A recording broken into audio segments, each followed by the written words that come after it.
everybody, welcome. This is coming to you live on recording from our New York office at Elastic. I'm Steve Kearns, the general manager of our search business. I'm joined by Mike Nichols, GM of our security business, and Baha, the GM of our observability business. This is something new that we're trying at Elastic. We're going to try a little conversation to share, how we're viewing different parts of the business. And I think for this one, it's going to be a fun conversation around like how agents and AI are affecting the businesses and the products and the experiences that our customers are having. Yeah.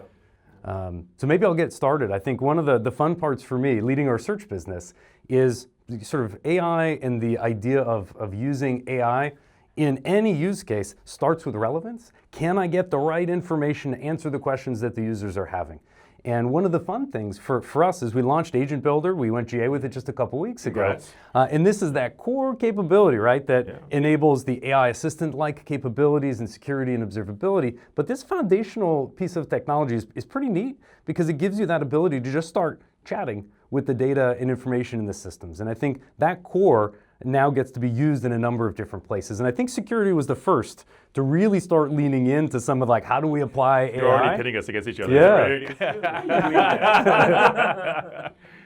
I think we had the demand because of the massive challenges that the security teams face, which is just too much data, overloaded with alerts. But what I love what you built, and I think that what unlocked it for me was when we also released workflows to kind of couple with it was, again, it just allows you to interact with data without having to know anything about the Elasticsearch language or any kind of schema. You just say, hey, I need information, and we figure that out and pull that out for you.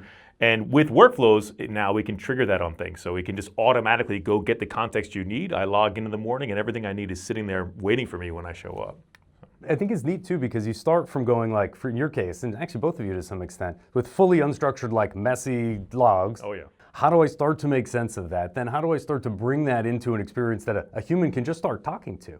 And like it does, I know it's not just a chatbot, but it's like that chat experience is sort of magical. Oh, yeah. When you start to be able to in with Agent Builder, any data in Elastic, you just start asking it a question, hey, who are my top customers? And it'll go start looking, hey, what are the mappings? What data's in here? Let me go sample it if I need to. Now let me craft an actual ESQL query. I can make you a chart. I can throw it in a dashboard. I can take some actions on top of that. And that sort of like progressive exploration of the data using the agent, I think it's really powerful. And then you each can customize that for the use cases. So it knows, hey, these are logs. So when I'm looking at logs, what would a significant event or issue look like? Like how would I identify an engine X? What's a serious event? A startup or a shutdown? That's interesting. A version number on startup. I want to like capture that piece of information and then use that when somebody starts asking a question like, hey, my service isn't performing well. What changed? And that smartness that the model brings with world knowledge combined with retrieval, I think it's a really unique setup. That really is the key, right? It's the power of these large language models, but with the context of your information, tailoring it to you.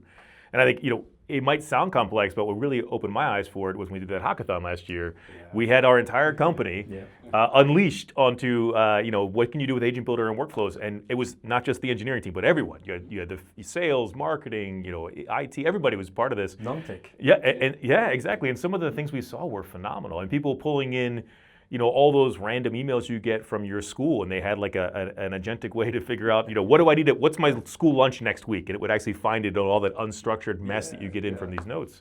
And that's where I think the real magic is that it doesn't take an expert to make use of it.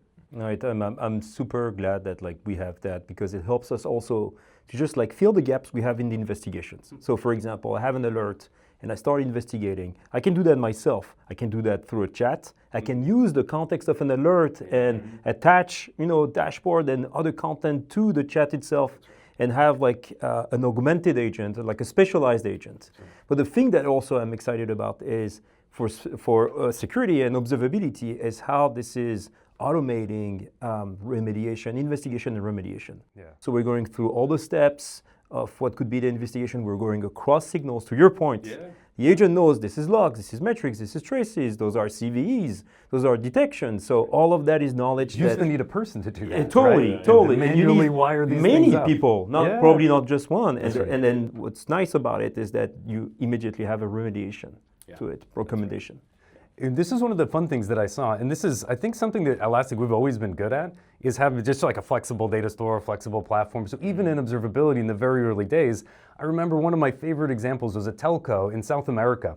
And they were using their telemetry data from the cell phone towers to identify when customers would go out of service to tell them where to build another tower.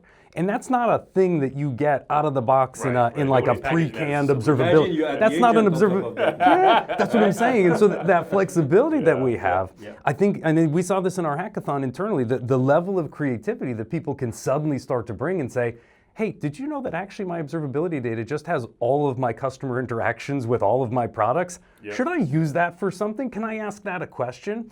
And in a lot of other systems, first, you just can't ask the question at all. Yeah. But now the combination of we can bring that data in, we can automatically extract it and understand it to some degree, and then start asking it questions with Agent Builder. Now I can put that into a workflow. Send me an email for all my customers that use this feature or don't in a given period of time. Like these things, I think we're going to see a lot of unlocks in these kind of creative applications, especially because it's not just like a ask a question, get an answer. This is like this recent addition of workflows into the platform means that we take that action on the other end. And so send an email, reach out, flip a trial bit if somebody's really looking for a particular feature. You can start to automate these workflows in a way that's been, I don't know, possible, but incredibly difficult historically. It required whole engineering teams. Yeah, exactly. So chat is becoming a much bigger part of the interface.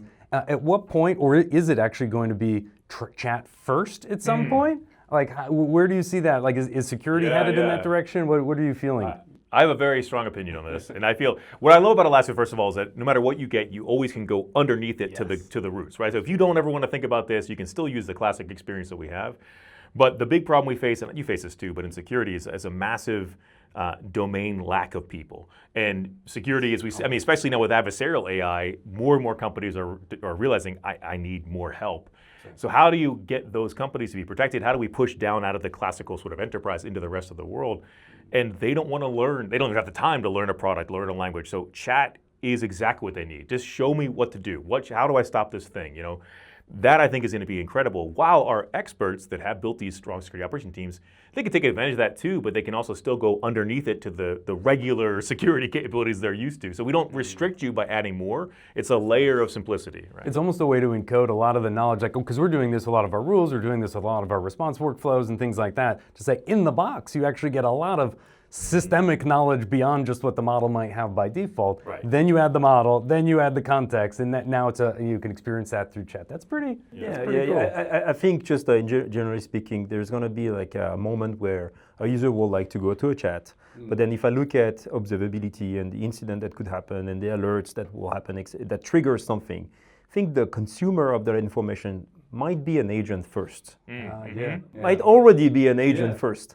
And at some point of the investigation, the user might want to say, okay, you find all of those things. Like, help me, like, can I look into it? Yes. It's like, well, there's a generative aspect to it. So generative observability, generative security, where I have to show, like, the agent has to show dashboard, like, visualization that are generated on the fly.